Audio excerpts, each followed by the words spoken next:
हे हाय, कैसे हैं आप सब लोग। उम्मीद करता हूँ अच्छे होंगे। My self Gaurav from IIT Kanpur. आज के इस लेक्चर में हम लोग देखेंगे कि डाइनोन फिनोल रीअरेंजमेंट क्या होता है ना, कहाँ से कहाँ हम लोग जाते हैं, किस रास्ते से होकर जाते हैं। जैसा कि रास्ते का मतलब यहाँ ऑर्गेनिक केमिस्ट्री में रिएक्शन मैकेनिज्म होता है। तो बेसिकली हम लोग चलिए स्टार्ट करते हैं कि क्या होता है डाइनोन फिनोल रीअरेंजमेंट। तो यहाँ नाम से ही पता चल रहा है कि कुछ ऐसा डाइइनोन से फिनॉल का फॉर्मेशन हो रहा है। ठीक है, ये फिनॉल का फॉर्मेशन हो रहा है। ठीक, कब कब हो रहा है, तो वो एसिडिक कंडीशन में हो रहा है। ठीक है, ये इसको हम लोग यहाँ पे डाइनोन फिनॉल रीअरेंजमेंट बोलते हैं। ठीक है, अब ये तो रहा रिएक्शन के बारे में, लेकिन अब बहुत सारी चीजें क्लियर होंगी जब हम इनके मैकेनिज्म जानेंगे कि मैकेनिज्म क्या होता है। तो हम देखते हैं मैकेनिज्म के बारे में देर ना करते हुए। तो बेसिकली क्या है डाइइनोन, क्या है डाइइनोन, कुछ ऐसा है। डाइइन और यहाँ पे कीटोन ओन। ठीक है, यहाँ पे मान लेते हैं दो सब्स्टिट्यूएंट्स ए और बी। ठीक है, हम लोग बहुत ही जनरलाइज्ड वे में अभी बात करेंगे, उसके बाद थोड़ा सा डिटेल जाएंगे, फिर उसके बाद एग्जांपल्स करेंगे। तो मैं दावा करता हूं कि पहले से इसमें जितना आप लोग जानते होंगे उससे कहीं ना कहीं बेहतर कॉन्सेप्ट बिल्डअप होगा आज के इस वीडियो को देखने के बाद। ठीक है, तो ये कुछ है यहां से डाइइन और ओन, ये होता है डाइइनोन। ठीक है, यहां से फिनॉल के बारे में तो हमें बात ही नहीं करनी है कि फिनॉल कैसा होता है, ये तो आपको पता है। तो बेसिकली क्या होता है इसमें, डाइइनोन टू फिनॉल, ये तो दिख रहा हमें। फिर उसके बाद एक और टर्म था उसमें, रीअरेंजमेंट, है ना। रीअरेंजमेंट क्या होता है, तो आप लोग जैसा कि देख रहे हैं यहाँ पे ए बी इस पर्टिकुलर कार्बन पे अटैच थे। ठीक है, अब जो फिनॉल हमारा बन के आया है वो कहीं ना कहीं या तो हाँ, कहीं ना कहीं जो सेम पोजीशन थी उसको छोड़ के ये एडजेसेंट पोजीशन पे रीअरेंज हुए हैं, है ना, जो शिफ्ट हुए हैं। इस शिफ्टिंग को या तो ए यहाँ पे होगा या बी होगा, और कॉन्सिक्वेंटली अगर ए यहाँ पे होगा तो बी हो जाएगा, और अगर बी होगा यहाँ पे तो ए हो जाएगा। इस जो ट्रांसफॉर्मेशन है इसको हम लोग रीअरेंजमेंट जानते हैं। ठीक है, और बाकी तो ये ठीक है यहाँ एसिडिक मीडियम में। ठीक है, ये चीज हो गया। तो अभी ये मैकेनिज्म नहीं कहेंगे हम इसको, मैकेनिज्म चलिए अगले स्लाइड में स्टार्ट करते हैं। ठीक है, जैसे ये मैकेनिज्म हम लोग अगर स्टार्ट करें तो क्या था हमारे पास, डाइइनोन था, डाइइनोन, ये रहा डाइइनोन, और सब दो सब्स्टिट्यूएंट्स थे, मान लेते हैं आर और आर। ठीक है, ये रहा ऐसे, और ये डाइइनोन। और हमें बोला कि H+ के प्रेजेंस में, मतलब एसिडिक मीडियम के प्रेजेंस में ये रिएक्शन करा के हमें फिनॉल लाना है ना, और उसमें रीअरेंजमेंट भी कुछ हमें चाहिए। क्या होता है कि बेसिकली ये जो रिएजेंट, इस तरह के रिएजेंट आपको मिलते हैं ना, वो मेनली एडवांस में ही मिलते हैं। आपको बहुत बड़ा सा मॉलिक्यूल मिल जाएगा, है ना, और फिर उसके बाद एक छोटा सा रिएजेंट दे देगा H+ OH-। अब करते रहिए 4-5 स्टेप का रिएक्शन, और लास्ट में प्रोडक्ट, है ना, प्रोडक्ट से भी ज्यादा उसमें पूछ देगा कि इस प्रोडक्ट में कुछ स्पेशल फीचर पूछ देगा कि कायरल सेंटर हुआ, तो फिर उसमें प्लेन ऑफ सिमेट्री हुई, या फिर, है ना, आप समझ रहे हैं मैं क्या बोल रहा हूं। तो उस तरह से ये जो सीरीज है, ये जो हम लोग वीडियोस बनाते हैं, ये तो शॉर्ट वीडियो है। ठीक है, इसमें हम लोग पर्टिकुलर एक रिएक्शन की बात मैं करता हूं, उसके मैकेनिज्म जितना हो सकता है मैं क्लियर कराता हूं, एग्जाम्पल जितना हो सकता है मैं समेट के यहाँ पे लाता हूं। लेकिन अगर आप लोग और एक्सप्लिसिट वे में, है ना, एडवांस के लिए देखना चाहते हैं कुछ, तो हमारा विजय बैच है, अभी 1 मई से स्टार्ट हो रहा है, उसको जरूर विजिट करें आप लोग। उसमें बहुत ही प्लान्ड वे में हम लोगों ने कुछ कोर्स स्ट्रक्चर, ऐसा क्रैश कोर्स टाइप का हम लोगों ने डिजाइन किया हुआ है, जो कि जब तक एडवांस खत्म नहीं हो जाता 1 मई से स्टार्ट होके, है ना, तो वो बहुत ही हेल्पफुल होने वाला है। तो विजय बैच जरूर विजिट करें आप लोग। अच्छा, यहां बात करते हैं, तो ऑक्सीजन के पास लोन पेयर होता, और ये H+, कहीं ना कहीं ये चीज हम बहुत पहले से देखते आ रहे हैं, इसमें कुछ नया नहीं है। तो क्या होगा यहाँ पे आर आर, इसमें तो कोई चेंज होने वाला नहीं, और यहां बस चेंज होगा, यहाँ पे ये प्लस चार्ज आ जाएगा। ठीक है, अच्छा, प्लस चार्ज जब आ जाएगा तो कुछ ऐसा होगा यहाँ पे ऑक्सीजन पे भाई प्लस चार्ज है, वो ज्यादा देर तक रखना नहीं चाहेगा ऑक्सीजन, तो उसको न्यूट्रलाइज करने के लिए ये पाई बॉन्ड जो है इधर की तरफ जाएगा और हमें मिलके आ जाएगा ऐसे यहाँ पे। जब पाई बॉन्ड उधर की तरफ शिफ्ट करेगा, इन दोनों के बीच में पाई बॉन्ड था तो बेचारा कार्बन अकेला है, ये ऐसे OH, ये R और R, ये बन गया। अब इसके बाद क्या होगा, ये पॉजिटिव चार्ज है और हम लोगों ने पहले देख चुका है GOC के लेक्चर्स में कि अगर कहीं ऐसी सिचुएशन होती है कि पाई बॉन्ड, सिंगल बॉन्ड, फिर पॉजिटिव चार्ज या फिर लोन पेयर, तो ऐसे केसेस में जो ये पाई इलेक्ट्रॉन्स होते हैं वो डीलोकलाइज करते हैं। क्यों? स्टेबिलिटी बढ़ाने के लिए। अब यहाँ चार्ज लोकलाइज्ड है और दूसरे केस में चार्ज डीलोकलाइज्ड है, तो कहीं ना कहीं डीलोकलाइज्ड वाला ज्यादा स्टेबल होता है। तो वही चीज यहाँ पे अब क्या होगा, ये यहाँ पाई बॉन्ड उधर मूव करेगा, चार्ज घूम के यहाँ आ जाएगा, है ना। ये कहीं ना कहीं एक रेजोनेटिंग स्ट्रक्चर ही है, ठीक है, या फिर ना भी कहें अगर रेजोनेटिंग स्ट्रक्चर, तो इसका अगला स्टेप कुछ ऐसा होने वाला है। यहां पॉजिटिव चार्ज आ जाएगा, ठीक है, यहां डबल बॉन्ड आ जाएगा, यहां OH आ जाएगा, ठीक है, यहां तो था ही पहले से ये R और R, ठीक है। अब आपको एक व्यू मिल रहा है, ठीक है, हम स्टार्ट यहां से किए थे, है ना, O था, डबल बॉन्ड O था, अब हम चलते चलते ऐसे आ गए हैं कि हमें OH दिखने लगा और दो डबल बॉन्ड भी दिख रहे हैं हमें, ठीक है। तो कहीं ना कहीं फिनॉल का जो रूप है ना, वो धीरे धीरे आ रहा है इसमें। अब क्या होगा, इसका अगला स्टेप की अगर हम बात करें, इसके अगले स्टेप की बात करें हम, इसके अगला स्टेप क्या होगा, अब यहां पॉजिटिव चार्ज है, 2 डिग्री कार्बोकैटायन है, ठीक है। अगर कहीं से, हम लोग तो जानते ही हैं कि स्टेबिलिटी जो है कार्बोकैटायन की 3 डिग्री, 2 डिग्री, 1 डिग्री इस ऑर्डर में होती है घटते हुए, ये 2 डिग्री है। अगर कहीं से हम कुछ ऐसा हो जाए या फिर ये मॉलिक्यूल अपने आप को कुछ ऐसा रीअरेंज कर ले कि 2 डिग्री से कुछ फर्दर हायर कैटायन की जो पोजीशन, जैसे यहां से अगर 2 डिग्री से ये शिफ्ट कर, ये अल्काइल माइग्रेट करे, इसको माइग्रेशन बोलते हैं, ये अल्काइल यहां से यहां चला जाए, है ना, माइग्रेट कर जाए, तो ये पॉजिटिव चार्ज कहीं ना कहीं यहां आ जाएगा। अब जब यहां आ जाएगा तो इस पॉजिटिव चार्ज में, पिछले पॉजिटिव चार्ज में जो है आप देखने को मिलेगा ये 2 डिग्री, ये 2 डिग्री कार्बोकैटायन है, ठीक है। और लेकिन जब ये माइग्रेट करके यहां चला जाएगा तो कहीं ना कहीं हमें 3 डिग्री कार्बोकैटायन का फॉर्मेशन होगा, जो कि पहले वाले से ज्यादा स्टेबल है, ठीक है। ये डबल बॉन्ड, ये OH, ठीक, ये हो गया। अब ये तो हमें पता है, ये बेंजीन, मतलब ये जो स्ट्रक्चर है इसके जो चौथी वैलेंसीज है, हर जगह हाइड्रोजन से सेटिस्फाई, यहां भी कहीं हाइड्रोजन रहा ही होगा, ठीक है। अब ये पॉजिटिव चार्ज है, उसके साइड में सिग्मा बॉन्ड है, हाइड्रोजन है, ठीक। अब क्या होगा, ये चीजें हम बहुत बार ऐसे देख चुके हैं। ये यहाँ पे अपना डोनेट करेगा, है ना, सिग्मा बॉन्ड को, सिग्मा इलेक्ट्रॉन्स को उधर डोनेट करेगा और हमें फाइनली क्या मिलेगा, हमें फाइनली ये स्ट्रक्चर हाथ में आ जाएगी हमारे, ठीक है। यहाँ R, ठीक है, यहाँ डबल बॉन्ड, ये, और यहाँ OH।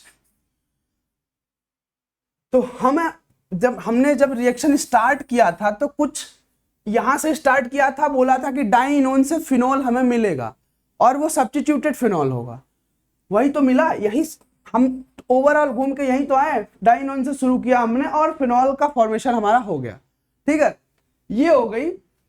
तो ये रहा मैकेनिज्म उसका, इस रिएक्शन का। ये बहुत ही सिंपल मैकेनिज्म है, इसमें कुछ ऐसा ट्रिकी नहीं है, सिंपली इसमें इलेक्ट्रोफाइल और न्यूक्लियोफाइल का रोल रहा है, H+ इलेक्ट्रोफाइल का काम किया है, ठीक है। और फिर उसके बाद ये जो O के लोन पेयर्स हैं वो अपने लोन पेयर डोनेट करता गया, न्यूक्लियोफाइल का काम करता गया और हमें ये।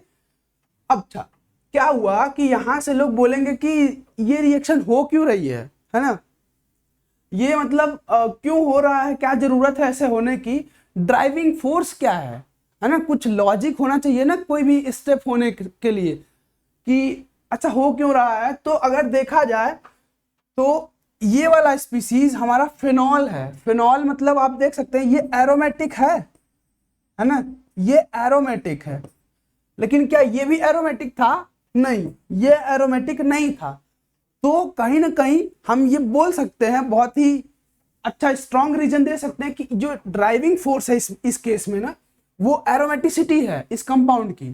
ठीक है, तो this is all about the mechanism of dienone phenol rearrangement. अब इसके बाद, क्योंकि इसमें बहुत कुछ ऐसा ट्रिकी मैकेनिज्म नहीं रहा है ना, तो ये हमें, लेकिन इसके बाद जो हमारे एग्जाम्पल्स आते हैं ना, वो ट्रिकी होते हैं। ठीक है, तो हमारा और कॉन्सेप्ट जो है, ये अभी लग रहा होगा कि क्या है ये, बहुत ही छोटा सा रिएक्शन, इसको बताने की क्या जरूरत है। हम अभी एग्जाम्पल्स करेंगे तो आपको लगेगा कि थोड़ा तो है जरूरत इनके एग्जाम्पल्स, या फिर कुछ जानने के बारे में, इनका नॉलेज होना बहुत ज्यादा जरूरी है हमें। ठीक है, तो आइए हम एग्जाम्पल्स करते हैं कुछ। तो सबसे पहला एग्जाम्पल है, थोड़ा सा स्ट्रक्चर डराने के लिए बड़ा बनाया गया है। ठीक है, लेकिन कुछ ऐसा डरने की जरूरत नहीं है यहाँ पे, क्योंकि हमारा कॉन्सेप्ट क्लियर हो तो हमें ये पता होगा कि कौन सा रिएजेंट कहाँ हमारा अटैक करेगा, उसके लिए कौन सा प्रोन साइट है। तो उसमें रिएजेंट जो स्ट्रक्चर चाहे कितना भी बड़ा हो, डरने की जरूरत नहीं है। लेकिन आपका जब कॉन्सेप्ट क्लियर नहीं रहेगा तो आपको लगेगा कि ये क्या इतना बड़ा स्ट्रक्चर, और डराने के लिए। जेईई एडवांस में बहुत बार ऐसा होता है कि स्ट्रक्चर जो क्वेश्चन में, ऑर्गेनिक केमिस्ट्री में खासकर, स्ट्रक्चर इतने डरावने दे दिए जाते हैं कि बच्चे छोड़ देते हैं कि नहीं नहीं नहीं नहीं, और वहां से फिर ये अफवाहें फैल जाती है कि ऑर्गेनिक केमिस्ट्री बहुत बेवफा सब्जेक्ट है। ठीक है, पर ऐसा कुछ नहीं है। आइए देखते हैं।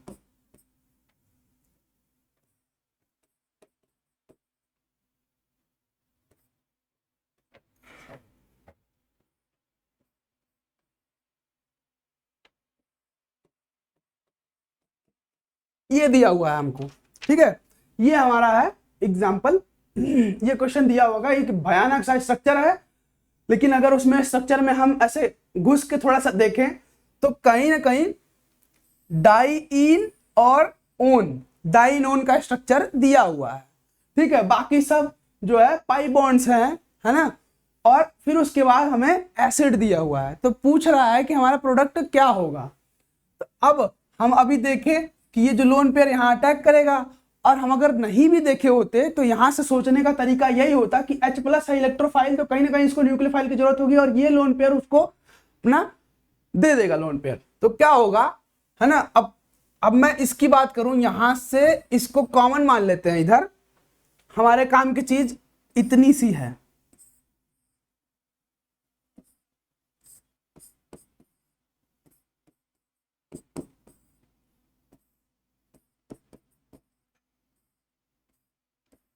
ठीक है, हमारे काम की चीज इतनी सी है, मैं इधर ये जो है इसको कॉमन मान लेता हूं। ठीक है, अब क्या करेंगे, ये तो हो गया। अब ये वाला जो बना है कुछ हमारा जाना पहचाना सा हो गया, अब इसमें ये सब होगा, ये सब होगा। अब इसमें भी अगर हम देखेंगे तो ये जो पॉसिबिलिटी है, इस पॉजिटिव, अब मैं ये क्यों माइग्रेट करा, यहाँ पे पॉजिटिव चार्ज आएगा ना, तो इसको स्टेबलाइज करने के लिए या तो ये पाई बॉन्ड आएगा या तो ये पाई बॉन्ड आएगा। ठीक है, अब अगर हम मैकेनिज्म में जाके देखें, जब ये पाई बॉन्ड माइग्रेट किया था तो यहां हमारा बना था कार्बोकैटायन। ठीक है, तो अब कौन सा पाई बॉन्ड माइग्रेट, अब यहां पे जो है सिमेट्रिकल स्ट्रक्चर था। ठीक है, दोनों एकदम सिमेट्रिकल, चाहे कोई सा भी माइग्रेट करे कोई डिफरेंस नहीं होने वाला पैदा। लेकिन इस वाले केस में क्या है कि अगर ये होगा, ये माइग्रेट होगा तो हमारा यहां पे कार्बोकैटायन बनेगा, लेकिन ये माइग्रेट होगा तो हमारा यहां पे कार्बोकैटायन बनेगा। ठीक है, ये चीज हो गई। तो हमें ये वाला जो है, इसके बाद वाला स्टेप हमें अपने कॉमन सेंस से या फिर जनरल ऑर्गेनिक केमिस्ट्री लगाते हुए प्रोसीड करना है। अगर यहाँ पे पाई बॉन्ड कार्बोकैटायन बनता, सॉरी, यहाँ पे अगर कार्बोकैटायन बनेगा तो हमारा अगला स्टेप क्या था इस मैकेनिज्म में, कार्बोकैटायन बना, अब यहां से माइग्रेशन होगा। ठीक है, माइग्रेशन होगा, क्यों होगा, क्योंकि फर्दर उसको स्टेबल बनाने के लिए, कार्बोकैटायन को फर्दर स्टेबल बनाने के लिए यहाँ पे अल्काइल का माइग्रेशन हो रहा था। अब हम उसी के रिगार्डिंग बात करें, यहां पे अगर कार्बोकैटायन बन गया, दो पॉसिबिलिटी है, ये एक, ये दूसरा वाला। ठीक है, अगर हम दूसरे की बात करें, यहां पे कार्बोकैटायन बन गया, अब देख रहे हैं ये ऑलरेडी 3 डिग्री कार्बोकैटायन है। ठीक है, ये स्टेबल मोस्ट कार्बोकैटायन है in terms of 1 degree 2 degree 3 degree. ठीक है, तो यहां अगर कार्बोकैटायन बन गया तो यहां एल्किल का माइग्रेशन होने का कोई चांस नहीं है। ठीक है, अच्छा होने का कोई, अब क्या है यहाँ पे, मतलब यहाँ पे माइग्रेशन होने का चांस नहीं है फर्दर इसको स्टेबल बनाने के लिए। अब क्या है इसके बाद, अच्छा स्टेबल, चलो मान लेते हैं कि हर बार माइग्रेशन जरूरी नहीं है स्टेबल बनाने के लिए। तब क्या होगा जब ये ऑलरेडी स्टेबल है, तो उस केस में क्या है, जैसे मान लेते हैं कि हमारे पास 3 डिग्री ऑलरेडी बन गया है, तो इसका अगला स्टेप क्या है, एरोमेटाइजेशन। ठीक है, एरोमेटाइजेशन कि वहां पे कहीं ना कहीं पाई बॉन्ड बनाया जाए। तो अगर ये स्टेबल है तो इसको चाहिए कि इसके एडजेसेंट वाले कार्बन पे, इसके एडजेसेंट वाले कार्बन पे एरोमेटाइजेशन के लिए यही वाला कार्बन है, यहाँ पे अगर H होता तो ये अपना H लूज करता और यहाँ पे पाई बॉन्ड बनाता, ये एरोमेटिक सिस्टम हो जाता, हमारा काम हो जाता यहाँ पे। लेकिन अब यहाँ पे इसकी चारों वैलेंसी किसी कहीं ना कहीं कार्बन से है, किसी न किसी कार्बन से अटैच्ड है। यहाँ पे हाइड्रोजन है नहीं जो कि इस यहाँ पे पाई बॉन्ड बनाए, लेकिन हमारा कंसर्न क्या है, हमको फिनॉल चाहिए। ठीक है, तो ये वाला जो है स्टेप नहीं होगा, मतलब ये पाई बॉन्ड इधर मूव नहीं करेगा, यहाँ कार्बोकेटायन का फॉर्मेशन नहीं होगा। बचा वाला जो रूट है वो पहला वाला रूट है, तो पहले वाले रूट में अगर हम बात करें यहाँ पे बन गया। अब ये जो एल्किल ग्रुप है यहाँ पे माइग्रेट करेगा तो हमारा स्ट्रक्चर कुछ ऐसा आएगा।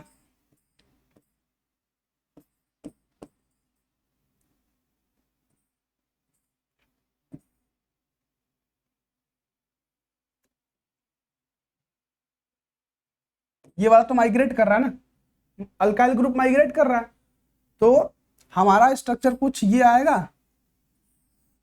यहाँ पे पॉजिटिव, अब ये माइग्रेट करेगा, ये ग्रुप माइग्रेट करेगा इधर, तो यहाँ पे पॉजिटिव चार्ज आएगा, यहाँ पे पॉजिटिव चार्ज, और यहाँ पे CH3 आ गया है। ठीक है, अगर अगर ऐसा होता है, हमें पता है कि यहाँ पे H है, यहाँ पे H है, अगर ऐसा होता है, ठीक है, वही चीज हम यहाँ पे ड्रॉ, अगर ऐसा होता है तो नेक्स्ट स्टेप में क्या होगा, नेक्स्ट स्टेप में क्या होगा, ये जो है इधर आएगा और यहाँ पे पाई बॉन्ड बनेगा और हमें मस्त एकदम जबरदस्त एरोमेटिक सिस्टम मिल जाएगा। मतलब जो हमें डिजायर्ड है, फिनॉल चाहिए था, या फिनॉल पर्टिकुलरली बात ना भी करें तो एरोमेट, यहाँ पे एरोमेटाइजेशन हो जाएगा, लेकिन इस वाले केस में एरोमेटाइजेशन नहीं हो रहा था। ठीक है, ये हो गया, यहाँ डबल बॉन्ड, यहाँ डबल बॉन्ड, यहाँ डबल बॉन्ड, और यहाँ पे जो सब्स्टिट्यूएंट्स हैं इस वाले में ड्रॉ करने की जरूरत नहीं है, मेनली मेरा कंसर्न ये पोर्शन था। तो यहाँ वाला जो ग्रुप है उससे कोई लेना देना नहीं, और ये CH3। ठीक है, ये रहा ट्रिक यहाँ पे। अब माइग्रेट होने के लिए ये भी था, मिथाइल भी था और यहाँ पे ये भी था, लेकिन पहला हमें माइग्रेशन के लिए देखना है कि कार्बोकटायन है ना, ये पाई बॉन्ड किधर की तरफ मूव करेगा, कौन सा वाला पाई बॉन्ड मूव करेगा। तो हम देखेंगे कि जो पाई बॉन्ड मूव करने के बाद जो कार्बोकटायन बन रहा है वो स्टेबल कहाँ है। ठीक है, दूसरी चीज कि स्टेबल होने के बाद मान लेते हैं कि मोस्ट स्टेबल बन गया, तो क्या उसका जो ड्राइविंग फोर्स है एरोमेटाइजेशन, वो अगले स्टेप में एरोमेटाइज हो रहा है। अगर नहीं हो रहा है तो वो भले ही स्टेबल है लेकिन हमारा कार्बोकटायन डिजायर्ड कार्बोकटायन नहीं है, तो हम दूसरा वाला देखेंगे। और फिर अच्छा और एग्जांपल हम देखते हैं। ठीक है, और एग्जांपल हम देखते हैं यहाँ पे,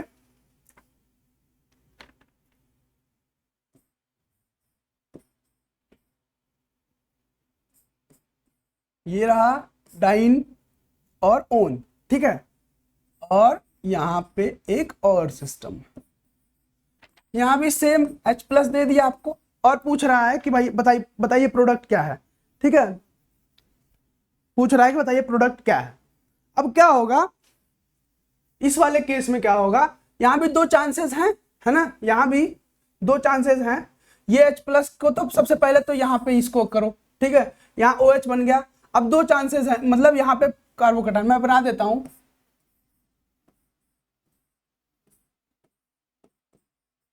यहां पॉजिटिव चार्ज आएगा और ये दोनों ऐसे, यहां मिथाइल ग्रुप। ठीक है, अब देखा जाए, अगर ठीक है देखा जाए तो एक तो चांस ये है, इसको एक पॉसिबिलिटी ये है, एक पॉसिबिलिटी ये है। ठीक है, अब यहां करेंगे 2 डिग्री कार्बोकटायन बनेगा। ठीक है, वहां करेंगे 3 डिग्री कार्बोकटायन बनेगा। ठीक है, ये हो गया। अब क्या होगा, हम दोनों ही पॉसिबिलिटी देखते हैं। अगर यहाँ 2 डिग्री कार्बोकटायन बनता है, मतलब यहां से माइग्रेशन होगा, या तो इस CH2 ग्रुप का हो या तो इस मिथाइल ग्रुप का हो। ठीक है, हम मान लेते हैं कि CH2 ग्रुप का होता है, फॉर टाइम बिंग। अगर CH2 ग्रुप का होगा तो देखा जाए रिंग की जो साइज हो जाएगी 1 2 3 4 5 और फिर यहाँ ये 6 और ये 7 मेंबर्ड रिंग हो जाएगी। अगर ये वाला माइग्रेट होता है तो ये जो है CH2 ग्रुप माइग्रेट होता है तो ठीक है, तो ये तो कतई पॉसिबल नहीं। ये माइग्रेट होता है, मिथाइल ग्रुप माइग्रेट होता है, यहाँ जो है यहाँ पॉजिटिव चार्ज बनेगा। ठीक है, अगर मिथाइल ग्रुप माइग्रेट होता है तो कार्बोकैटायन की पोजीशन क्या होगी, ये हो जाएगा, ये हो जाएगा यहां, और मिथाइल यहां पे आ गया हमारा, और ये पॉजिटिव चार्ज बन गया। ठीक है, अब अगला स्टेप क्या था, हाइड्राइड जो है ये H+ रिमूव करना और वो जो सिग्मा बॉन्ड वाले इलेक्ट्रॉन है वहां पे पाई बॉन्ड बनाना। अच्छा, एरोमेटाइजेशन के लिए क्या चाहिए हमें, एरोमेटाइजेशन के लिए इसके बीच में डबल बॉन्ड चाहिए। ठीक है, ठीक है, पर ऐसा यहाँ पे पॉसिबल नहीं है। ठीक है, कहीं पॉसिबल यहां से है, यहां से पॉसिबल बिल्कुल नहीं, यहाँ पे H है ही नहीं, यहाँ पे H नहीं है तो पॉसिबल यहाँ पे नहीं। अब क्या होगा इस वाले केस में, क्या होगा कि यहां से ये वाला जो मूवमेंट है पाई इलेक्ट्रॉन का होगा यहां से, और हमें डिजायर्ड जो है कार्बोकैटायन वो कैसा मिलके आ जाएगा, ये OH है। ठीक है, यहां यहां और यहां ऐसे हो गया, यहां जो पॉजिटिव चार्ज था यहां बनेगा। ठीक है, और यहां मिथाइल ग्रुप। ठीक है, अब उसके बाद अगला स्टेप क्या होगा, यहाँ पे पॉसिबिलिटी क्या है, या तो मिथाइल आए या तो ये वाला माइग्रेट करे, ये दोनों पॉसिबिलिटी है। ठीक है, अब अपने आप से एनालाइज करना, मैं बस बता दे रहा हूं कि यहाँ पे अगला स्टेप क्या होने वाला है। अगला स्टेप इस वाले इसका माइग्रेशन होगा, CH2 का मेथिलीन ग्रुप का माइग्रेशन होगा, और हमें जो प्रोडक्ट मिलके आएगा, ऐसा प्रोडक्ट नहीं, अगला स्टेप में जो आउटकम है वो कुछ ऐसा बन के आ जाएगा। ठीक है, ये बन के आ जाएगा, और यहां CH3 ये पॉजिटिव चार्ज। ठीक है, ये हो गया। अब क्या होगा, यहां से ये वाला पॉजिटिव चार्ज को ये पाई बॉन्ड है ना न्यूट्रलाइज करेगा, माने कॉन्जुगेशन में आएगा, और यहां पॉजिटिव चार्ज आएगा, यहां पॉजिटिव चार्ज आएगा। ठीक है, उसके बाद ये इसको करेगा कहीं ना कहीं, जैसे ये जो पाई जो प्लस चार्ज है ये 1 2 3 4 5 कार्बन के बीच में डीलोकलाइज होगा, तो अल्टीमेटली रेजोनेटिंग स्ट्रक्चर ड्रॉ करके देखोगे तो क्लियर होगा। मैं बता रहा हूं ये पाई जो पॉजिटिव चार्ज है, ये कार्बोकैटायन है, ये यहाँ यहाँ यहाँ 5 कार्बन के बीच में डीलोकलाइज होगा। ठीक है, तो जब यहाँ पे पॉजिटिव चार्ज आएगा ना तो यहां से फिर एक माइग्रेशन होगा। ठीक है, फिर माइग्रेशन होने के बाद क्या होगा, मैं देखता हूं,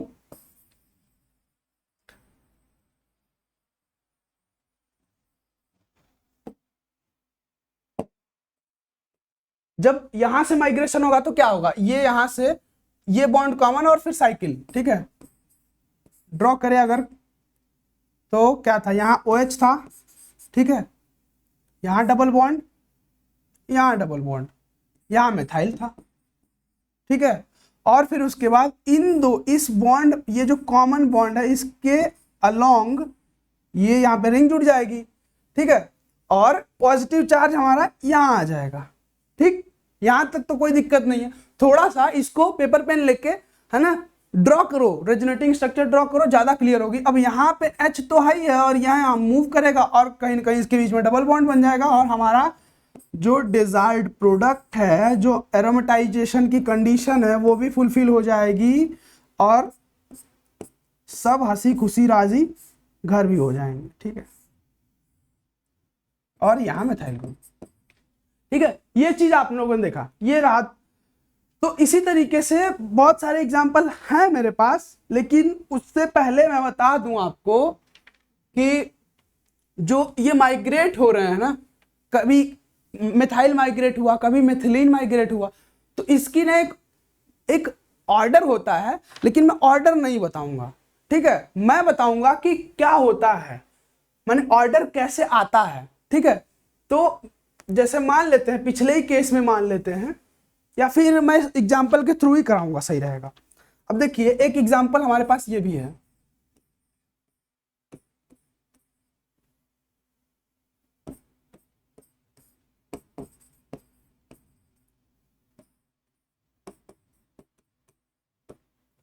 जब सिमेट्रिकल या फिर इक्विवेलेंट, यहाँ पे जो सब्स्टिट्यूएंट्स हैं, अगर इक्विवेलेंट सब्स्टिट्यूएंट्स होते थे तो माइग्रेशन में कोई दिक्कत नहीं होती थी, है ना। कोई किसी को भी माइग्रेट कराओ, अल्टीमेटली कोई भी चूज करो माइग्रेशन के लिए, हमारा जो है कोई डिफरेंस पैदा होने वाला नहीं है। लेकिन यहाँ पे जब माइग्रेशन के लिए जब दो पॉसिबिलिटी दे दी जाती है तो फिर होती है थोड़ी सी प्रॉब्लम कि जो माइग्रेशन होगा किसका होगा, है ना।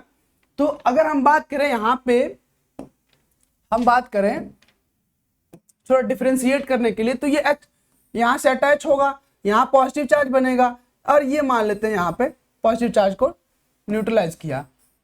हम मैकेनिज्म नहीं ड्रॉ कर रहे हैं, हम बस अभी ये बताना चाह रहे हैं कि कौन सा माइग्रेट होगा, कौन सी की प्रेफरेंस ज्यादा होगी, ठीक है। तो ये जब पाई बॉन्ड उधर मूव किया तो यहाँ पॉजिटिव चार्ज आया, ठीक है, यहाँ OH हुआ और ये ऐसे हुआ।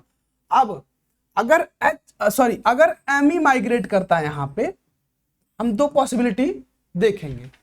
अगर Me माइग्रेट करता है, यहाँ पे Me माइग्रेट करता है तो पॉजिटिव चार्ज यहाँ आएगा, तो हमारा पॉजिटिव ये जो रिजल्टिंग स्ट्रक्चर होगा कैसा होगा, यहाँ H होगा, यहाँ पॉजिटिव चार्ज, यहाँ डबल बॉन्ड, कोई चेंज होने वाला नहीं है, और यहाँ Me, ठीक है, ये आया। और ये तो पहला रूट रहा, ठीक है। अगर हम दूसरे रूट की बात करें, चलो दूसरे रूट की बात करें, दूसरा पॉसिबिलिटी क्या है कि H माइग्रेट कर जाए। अगर H माइग्रेट करेगा यहाँ पे, तो ये CH3, ये H और पॉजिटिव चार्ज यहाँ आएगा, यहाँ डबल बॉन्ड, यहाँ OH। अब आप बताइए कि ये जो कार्बोकटायंस बने हैं, चूंकि इस पूरे रिएक्शन में कार्बोकटायन का जो है डीलोकलाइजेशन हो रहा है, carbocation as a intermediate form हो रहा है, तो कहीं ना कहीं हमें जो है पूरे रिएक्शन में ये ध्यान रखना है कि अगला स्टेप कौन सा होगा। उससे पहले हमें यह सोच लेना होगा कि अगले स्टेप में जो कार्बोकटायन बनेगा वो स्टेबल कैसे होगा, ठीक है। तो इन दोनों में ये जो बना स्पीसीज और ये जो बना स्पीसीज कार्बोकटायन का, इन दोनों में आप बताइए कि कार्बोकटायन की स्टेबिलिटी कहां ज्यादा है। तो ये बहुत ही ऑब्वियस सी बात है, हम जीओसी में पढ़ चुके हैं कि इस वाले कार्बोकटायन की स्टेबिलिटी ज्यादा है, ठीक है। और इसके भी कई सारे रीजन देखे, प्लस ये जो डीलोकलाइजेशन है पॉजिटिव चार्ज का, ये दोनों में है, तो उसके बेसिस पे हम जज नहीं कर पाएंगे कौन सा ज्यादा स्टेबल है। लेकिन अगर और फैक्टर्स हम देखा जाए, यहाँ पे हम दिखाएं आपको, तो पहला तो ये है कि यहाँ पे जो कार्बोकटायन है ये कार्बन है, अल्फा कार्बन जिसको बोलते थे, उससे जुड़े हुए 3 अल्फा हाइड्रोजन है यहाँ पे, ठीक है। तो ये हाइपर कॉन्जुगेशन वाला कॉन्सेप्ट कुछ ना कुछ यहाँ पे लगेगा, है ना, रिकॉल करो थोड़ा सा। तो ये चीज, और इस वाले केस में ऐसी कोई सुविधा नहीं है, ठीक है। तो ये जो है कार्बोकटायन ज्यादा स्टेबल होगा। तो ये जो माइग्रेशन है, मतलब हाइड्राइड का माइग्रेशन, यहाँ पे H- का माइग्रेशन है, यहाँ मिथाइल का माइग्रेशन है, यहाँ पे मिथाइल का माइग्रेशन, यहाँ H- का माइग्रेशन, ठीक है। तो ये जो है ज्यादा फेवरेबल होगा, है ना। फेवरेबल मतलब यही होगा क्योंकि यहाँ पे कार्बोकटायन ज्यादा स्टेबल हो रहा है। तो जो भी हो, है ना, मैं ऑर्डर में नहीं बताऊंगा क्योंकि वो ऑर्डर जो है वो एक मेमोरी बेस्ड होती है, वो याद करना होता है, वो मतलब अच्छा भी नहीं है। आप उसके पीछे का कॉन्सेप्ट देखिए कि ये ऑर्डर आता कहाँ से है। तो ये मैंने बताया अभी कि कार्बोकटायन की स्टेबिलिटी देखिए हमेशा, ठीक है, इस पर्टिकुलर रिएक्शन में, तो वहां से ऑर्डर जो है निकल के आता है। अब ऑर्डर तो एक कोई फिक्स्ड सब्स्टिट्यूएंट, अब ये सब्स्टिट्यूएंट्स तो हजारों हो सकते हैं ना, अब ऑर्डर किसका किसका याद रखेंगे। तो बस सिंपल सी बात है, आप कार्बोकटायन जो बनने वाला है यहां से यहां माइग्रेशन में, उसकी स्टेबिलिटी देखिए, nothing else, just it. Okay, so ये रहा, और भी एग्जांपल्स करते रहिए बाकी। ओके, आगे मिलते हैं, ठीक है, बाय।